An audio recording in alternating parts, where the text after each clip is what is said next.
सो अभी तक हमने देखा कि एफ फॉर बॉय शॉक रह गई ये बात जानकर कि उनके डैड फैली को अडॉप्ट करना चाहते हैं, तो वहीं फैली भी हैरान थी ये जानकर कि ये चारों मिस्टर जोहान के बेटे हैं। जिसके बाद अब दिखाया गया कि मिस्टर जोहान सभी से बैठने का कह रहे हैं, लेकिन हेल्गा एंड नेवियर दोनों गुस्से में थे कि डैड आपने इतना बड़ा डिसीजन लेने से पहले हमें कुछ बताया क्यों नहीं। तो वहीं रागा भी कहता है कि मैं कभी इस बात को एक्सेप्ट नहीं करूंगा कि फैली हमारी फैमिली मेंबर बने, और फिर तभी गुस्से में यहाँ से चला गया। मिस ईडा परेशान हुई इन सभी की बातों को सुनकर, इसलिए पहले सभी से बैठने का कहने लगी। तो वही हेल्गा एंड नेवियर दोनों बोले कि डैड आपको एक बेटी क्यों चाहिए। मिस्टर जोहान ने बताया इसलिए क्योंकि ये तुम्हारी मॉम की लास्ट विश थी कि हमारी एक बेटी भी हो। तो तब हेल्गा कहने लगा कि चलो ये बात समझ आती है कि आपको बेटी चाहिए थी, लेकिन आपको फैली जैसी एनोइंग लड़की को ही अपनी बेटी क्यों बनाना है। तो ये सुन मिस्टर जोहान गुस्से से हेल्गा से चुप होने का कहने लगे। फैली अनकंफर्टेबल फील करने लगी थी इन सभी बातों को सुनकर, इसलिए वॉशरूम का बहाना करके यहाँ से चली गई। एंड जब जैसी बाहर आई तो तब उसे यहाँ रागा के हाथ में अपना वही लॉकेट दिखा जो कि स्कूल में खो गया था, इसलिए रागा से कहने लगी कि ये मेरा है, मुझे वापस कर दो। तो तब रागा लॉकेट देता नहीं बल्कि बोला कि अगर तुम्हें ये वापस चाहिए तो अंदर जाकर मेरे डैड से कहो कि तुम्हें उनका ऑफर एक्सेप्ट नहीं करना है, तभी मैं तुमको तुम्हारी ये चीज़ वापस करूंगा। तो ये सुन फैली चुप हो गई। तो वहीं अंदर हेल्गा एंड नेवियर दोनों अभी तक नॉनस्टॉप अपने डैड से क्वेश्चंस कर रहे थे कि आपने हमें इस सब के बारे में क्यों नहीं बताया, लेकिन सिर्फ जॉर्डन ही ऐसा था जो कि चुपचाप बैठा हुआ था। मिस्टर जोहान हेल्गा और नेवियर को डांटने लगे कि तभी पीछे से फैली भी आ गई जो कि सब सुन लेती है कि कैसे मेरी वजह से इन सभी के बीच लड़ाई हो रही है, क्योंकि हेल्गा और नेवियर बिल्कुल भी मुझे पसंद नहीं करते एंड मुझ जैसी अनाथ और स्ट्रेंजर लड़की को बिल्कुल भी अपने घर में देखना नहीं चाहते हैं। इसलिए मिस्टर जोहान से कहने लगी कि उसे मिस्टर जोहान के साथ नहीं जाना, यही सभी के लिए ठीक होगा, और फिर तभी यहाँ से चली गई। तो तब मिस ईडा फैली के लिए परेशान होने लगी, लेकिन मिस्टर जोहान उनसे बोले कि आप प्लीज मुझे फैली से अकेले में बात करने दीजिए, और फिर फैली के रूम में आकर समझाने लगे कि वो पूरे दिल से फैली को अडॉप्ट करना चाहते हैं एंड अच्छी लाइफ देना चाहते हैं, क्योंकि यही उनकी वाइफ की भी लास्ट विश थी कि उनकी एक बेटी भी हो।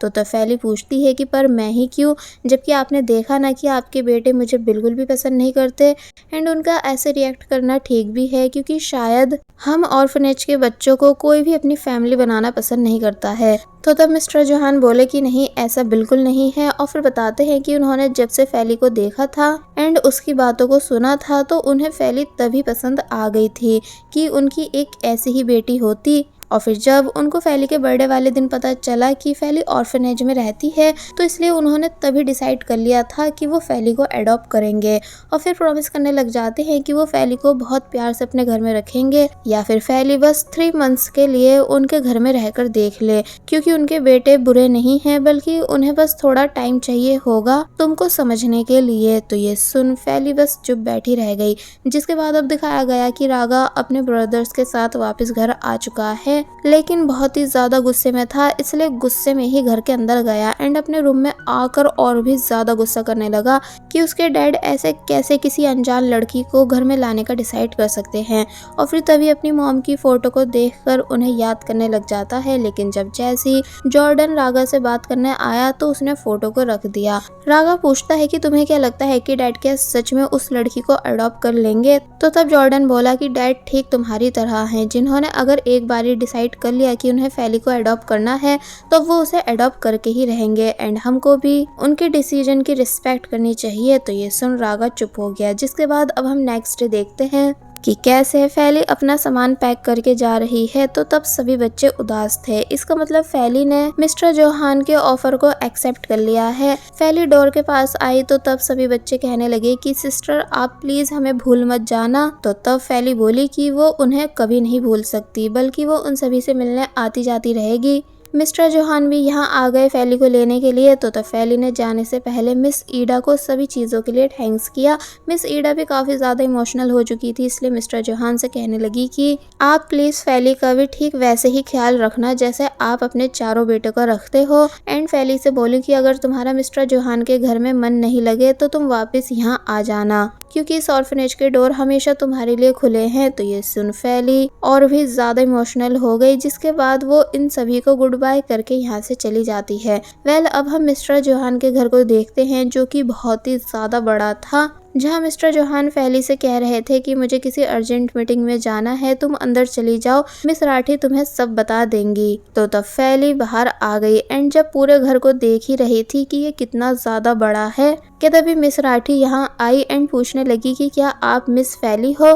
फैली कहती है कि हाँ। तो तब उन्होंने फैली को वेलकम किया एंड अपने बारे में बताकर घर के गार्ड से फैली के सामान को घर के अंदर ले जाने को कहती हैं। फैली जब जैसे घर के अंदर आई तो तब और भी ज़्यादा सरप्राइज रह गई क्योंकि घर अंदर से और भी ज़्यादा बड़ा और सुंदर था कि तभी एफ फॉर बॉयज भी नीचे आ गए, लेकिन यहाँ सिर्फ जॉर्डन ने फैली को वेलकम किया। तो तब ये बात फैली को अच्छी लगती है। जॉर्डन कहता है कि चलो मैं भी तुम्हें मिस राठी के साथ तुम्हारा रूम दिखा देता हूँ। और फिर जब ये तीनों ऊपर जाने लगे तो तब नेवियर बोला कि क्या सच में ये लड़की यहाँ रहने आ गई है। हेल्गा कहता है कि हमें इसको यहाँ से कैसे भी करके भगाना चाहिए। तो तब रागा बोलता है कि तुम दोनों फिक्र मत करो, मेरे पास एक आइडिया है इसको यहाँ से भगाने का। अब हम देखते हैं कि मिस राठी फैली को उसके रूम एंड वाईफाई का पासवर्ड दे देती है, ये बताकर कि ये रूम सिर्फ इसी पासवर्ड से ओपन होगा। तो तब फैली कहती है कि क्या यहाँ कोई ऐसा रूम नहीं है जहाँ के डोर नॉर्मल हो। तो तब जॉर्डन हंसकर बताने लगा कि नहीं, इस घर के सभी डोर्स पर स्मार्ट लॉक है। फैली बोलती है कि ये घर है या फिर कुछ और। तो तब जॉर्डन बोला कि ये घर ही है एंड अब से ये तुम्हारा भी घर है। नेवियर एंड हेल्गा ये दोनों भी ऊपर आ गए एंड फैली को घूरने लगे। मिस राठी पासवर्ड से डोर ओपन कर देती है, जिसके बाद ये सभी रूम के अंदर आ गए। रूम काफी अच्छा था इसलिए फैली को बहुत ही ज्यादा पसंद आया। मिस राठी मिनी मॉनिटर के बारे में बताने लगती है कि इससे कुछ भी बोलकर तुम अपने कामों को और आसान कर सकती हो। और फिर तभी मिनी मॉनिटर से बोलकर लाइट्स ऑफ करके दिखाती है, लेकिन अंधेरे को देखकर फैली बुरी तरह डर गई, इसलिए उसने मिस राठी को पकड़ लिया। जॉर्डन ने जल्दी से लाइट्स ऑन करवाई एंड पूछता है कि क्या तुम ठीक हो। तो तब वो बोली कि हाँ ठीक हूँ, जबकि हेल्गा और नेवियर दोनों फैली पर हंसने लगे कि क्या तुम छोटी बच्ची हो जो ऐसे डर गई।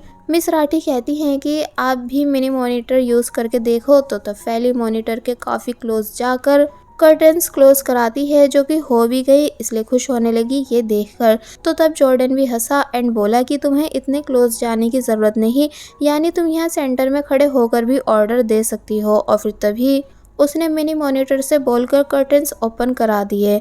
फैली वापस से खुश हो जाती है ये चीज देखकर। तो तब जॉर्डन बोला कि अब तुम्हें रेस्ट कर लेना चाहिए और फिर अपने भाइयों से उसके साथ चलने को कहने लगा। तो तब ये तीनों यहाँ से चले गए, जिसके बाद अब हम थोड़ी बहुत देर के बाद का सीन देखते हैं, जहाँ फैली फ्रेश होकर बाहर आ रही थी कि तभी उसे मिनी मॉनिटर ने बताया कि मिस्टर रागा आपका वेट कर रहे हैं। तो तब इसलिए फैली नीचे आ गई एंड पूछने लगी कि क्या हुआ। तो तब वो कहता है कि मेरे साथ चलो एंड बाहर आकर कार के पास आ जाता है और फैली से उसमें बैठने का कहने लगा। फैली पूछती है कि पर हम कहाँ जा रहे हैं एंड बाकी सब कहाँ हैं। तो तब वो बोला कि मैं तुम्हें शॉपिंग कराने लेकर जा रहा हूँ क्योंकि ये डैड का ऑर्डर है। तो ये सुन फैली कार में बैठ गई। रागा फैली को घर से बहुत दूर ले आया एंड बोला कि यही उतर जाओ, मुझे कार पार्क करनी होगी। तो तब फैली अब भी कुछ क्वेश्चंस कर रही थी, लेकिन जब रागा चिल्लाने लगा तो तब वो जल्दी से कार से उतर जाती है। रागा यहाँ से चला गया एंड खुशी खुशी वापस घर आ गया, ये बोलते हुए कि फाइनली फैली से छुटकारा मिल चुका है। और फिर तभी मिनी मॉनिटर से बोला कि म्यूजिक ऑन करो, जिसके बाद जब जैसे म्यूजिक ऑन हुआ तो तब वो इस मोमेंट को एंजॉय करने लगा। लेकिन फैली अभी तक रागा के वापस आने का वेट कर रही थी, साथ ही वो अपना मोबाइल भी नहीं लाई थी, इसलिए और ज्यादा परेशान हो जाती है कि अब मैं क्या करूं। दूसरी तरफ रागा जो कि एंजॉय कर रहा था कि तभी अचानक तेज बारिश स्टार्ट हो गई, जिसे देखकर वो बोला कि क्या बारिश को भी अभी होना था। जिसके बाद उसे फैली की फिक्र होने लगती है, स्पेशली डर लग रहा था कि अगर डैड को इस बारे में पता चल गया तो वो मुझे जिंदा नहीं छोड़ेंगे, इसलिए वो वापस उसी जगह आ जाता है जहाँ उसने फैली को छोड़ा था। तो वहीं फैली भी काफी बुरी तरह भीग चुकी थी रागा के इंतजार में, इसलिए अब जैसी रागा आया अम्ब्रेला लेकर तो तब गुस्सा करने लग जाती है कि तुम आखिर कहाँ चले गए थे, क्या तुम मुझसे इतनी ज्यादा नफरत करते हो जो तुमने ये सब किया। तो तब रागा ये तो बताता नहीं कि वो उसे यहाँ छोड़कर वापस चला गया था, बल्कि झूठ कहने लग जाता है कि मुझे पार्किंग एरिया नहीं मिल रहा था, साथ ही मुझ पर चिल्लाओ मत, मैं अब आ गया हूँ ना, और अगर तुम्हें मेरे साथ नहीं चलना तो मत जाओ। तो तब फैली जिसके पास अब रागा के साथ जाने के अलावा और कोई दूसरा ऑप्शन नहीं, इसलिए वो रागा के साथ चली गई। जिसके बाद अब हम नेक्स्ट डे देखते हैं जहां F4 बॉयज एंड फैली ये सभी स्कूल के लिए रेडी होकर नीचे आए। तो तब मिस्टर जोहान कहने लगे कि तुम सब रेडी हो स्कूल जाने के लिए, लेकिन फैली ने उनका हाथ मांगा एंड उनको बहुत ही प्यार से ग्रीट किया, जो बात मिस्टर जोहान को बहुत ही ज्यादा पसंद आई लेकिन रागा को बिल्कुल भी नहीं। मिस्टर जोहान बोले कि तुम सब फैली को भी अपने साथ स्कूल लेकर जाओ। तो ये सुन रागा, हेल्गा और नेवियर इन तीनों का मुंह बन गया। तो वहीं जॉर्डन सभी को देखकर बोला कि कार में स्पेस नहीं रहेगा, इसलिए कहता है कि डैड मैं अपनी कार से चला जाऊंगा, और फिर तभी चला गया। जिसके बाद अब हम देखते हैं कि जब फैली रागा, हेल्गा और नेवियर के साथ स्कूल जा रही थी तो तब रागा बीच रास्ते में कार रोक देता है एंड फैली से उतरने का बोलने लगा। फैली बोलती है कि लेकिन अभी तो स्कूल आया नहीं है बल्कि काफ़ी दूर है। तो तब रागा कहता है कि मैं नहीं चाहता हूँ कि किसी को भी स्कूल में पता चले कि तुम अब हमारे घर में रह रही हो, इसलिए तुम्हें रोज़ यहीं उतरना होगा। तो तब फैली रागा के ज़्यादा फोर्स करने और चिल्लाने की वजह से उतर गई एंड अब क्योंकि वो स्कूल के लिए काफ़ी लेट हो रही थी इसलिए उसको भागते हुए स्कूल जाना पड़ता है। जहाँ वो स्कूल आ तो गई थी लेकिन तभी डोर क्लोज हो गया। फैली गार्ड से रिक्वेस्ट करने लगी कि आप प्लीज़ डोर ओपन कर दो, लेकिन जब गार्ड अंकल माने नहीं तो तब फैली छुपके से डोर पर से कूद गई एंड भागती हुई अंदर चली गई, साथ ही गार्ड के रुकाने पर भी रुकती नहीं है।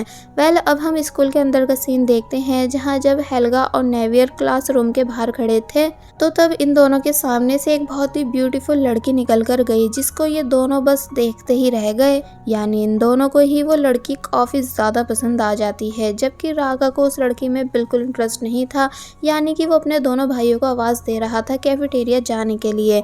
नेवियर चला जाता है लेकिन जब हेल्गा की फैली से टक्कर हुई, जिसको फैली सॉरी भी करती है, लेकिन वो तब भी फैली पर चिल्ला रहा था ये कहकर कि क्या तुम्हें दिखता नहीं है, तुम्हारी आंखें हैं या फिर बटन। कि तभी फैली की फ्रेंड शानिया भी बाहर आ गई, जो कि फैली से पूछती है कि क्या स्कूल के बाद तुम मेरे साथ कार रेस देखने चलोगी, क्योंकि मुझे कार रेस काफ़ी ज़्यादा पसंद है। तो तब फैली मान जाती है। जिसके बाद अब हमें कार रेस प्लेस दिखाया गया जहां रागा रेसिंग कर रहा था एंड बाकी गर्ल्स उसके लिए चिल्ला रही थी। फैली यहां आकर पूछने लगती है कि आखिर यहां आज इतनी भीड़ क्यों है। तो तब शानिया ने बताया कि जब भी रागा आता है तो तब ऐसे ही यहाँ काफ़ी लड़कियों की भीड़ लग जाती है। वेल रागा फुल स्टाइल के साथ अपनी कार से बाहर आया एंड जब जैसे देखता है कि फैली भी यहीं पर है, इसलिए बोला कि मैं अपनी इस न्यू कार का रिव्यू देने से पहले किसी एक लकी गर्ल को कार में बिठाना चाहता हूँ। तो ये सुन सभी चिल्लाने लग जाती हैं कि हमें अपने साथ बिठा लो, लेकिन रागा ने फैली का हाथ पकड़ा एंड उसको ज़बरदस्ती अपनी कार में बिठाने लगा, ये बोल कर कि तुम डरो मत, मैं तुम जैसी कमज़ोर लड़की के लिए ज़्यादा तेज़ ड्राइव नहीं करूँगा। तो ये सुन फैली बैठ गई, ये कहकर कि मैं कमज़ोर नहीं हूँ। फिर बस होना क्या था, रागा कार में बैठकर बहुत ही तेज़ ड्राइव करने लगा, क्योंकि उसने इसीलिए तो फैली को अपनी कार में बिठाया है ताकि फैली को डरा सके एंड फैली डर भी रही थी, लेकिन इस चीज़ का एहसास रागा को होने नहीं देती। कार रोककर रागा ने पूछा कि क्या तुम्हें डर तो नहीं लग रहा। तो तब फैली बोलती है कि क्या तुम बस इतनी ही फास्ट ड्राइव कर सकते हो, जबकि मुझे लगा था कि तुम एक सुपर फास्ट ड्राइवर हो। तो ये सुन रागा चढ़ गया, इसलिए इस बार पिछली बार से भी ज़्यादा फास्ट ड्राइव करने लगता है, जिस वजह से फैली अब पिछली बार से भी ज़्यादा डर रही थी। लेकिन जब जैसे रागा रुकता है और बाहर आकर सभी के सामने फैली से पूछने लगा कि क्या तुमने इंजॉय किया, यानी मेरी सुपर फास्ट ड्राइविंग कैसी लगी। तो तब फैली बोली कि बहुत ही ज़्यादा बकवास थी, नेक्स्ट टाइम किसी कमज़ोर लड़की को अपने पास बिठाना, शायद वो डर जाए। तो ये सुन सभी लोग ज़ोर ज़ोर से रागा पर हंसने लगे, यानी कि फैली ने सभी के सामने रागा की अच्छी खासी इंसल्ट कर दी थी। इसलिए जब रात का सीन दिखाया गया तो तब रागा जोर जोर से फैली का नाम पुकार कर गुस्सा कर रहा था कि इस लड़की को मैं कैसे सबक सिखाऊं, ये बहुत ही ज्यादा एनोइंग है। तो तब रागा के ब्रदर्स बोले कि तुम फिक्र मत करो, हमारे पास एक अच्छा आइडिया है उसे सबक सिखाने का। और वहीं हमें फैली दिखाई गई जो कि मोबाइल यूज कर रही थी, लेकिन जब जैसी मोबाइल की चार्जिंग खत्म हुई तो वो चार्जर लेने जाने लगती है, लेकिन तभी हेल्गा पूरे घर की लाइट ऑफ कर देता है, जिस वजह से फैली फ्रीज खड़ी रह गई, क्योंकि उसे अंधेरे से डर जो लगता है, इसलिए मिनी मॉनिटर से लाइट ऑन करने का बोलती है, लेकिन वो काम नहीं कर रहा था। तो वहीं बाहर ये तीनों भाई जोर जोर से हंसने लगे कि फैली कैसे परेशान हो रही है एंड चिल्ला रही है। हेल्गा बोला कि देखा कितना आसान है इस लड़की को डराना। तो वहीं बेचारी फैली का डर के मारे बुरा हाल हो चुका था, यहाँ तक कि उसे सांस तक आनी रुक रुक गई क्योंकि फैली को डार्कनेस फोबिया है। लेकिन तीनों भाइयों को फैली के रोने या फिर चिल्लाने से कोई फर्क पड़ ही नहीं रहा था कि तभी इन्हें कुछ गिरने की काफी तेज आवाज आई क्योंकि फैली बेहोश हो चुकी है।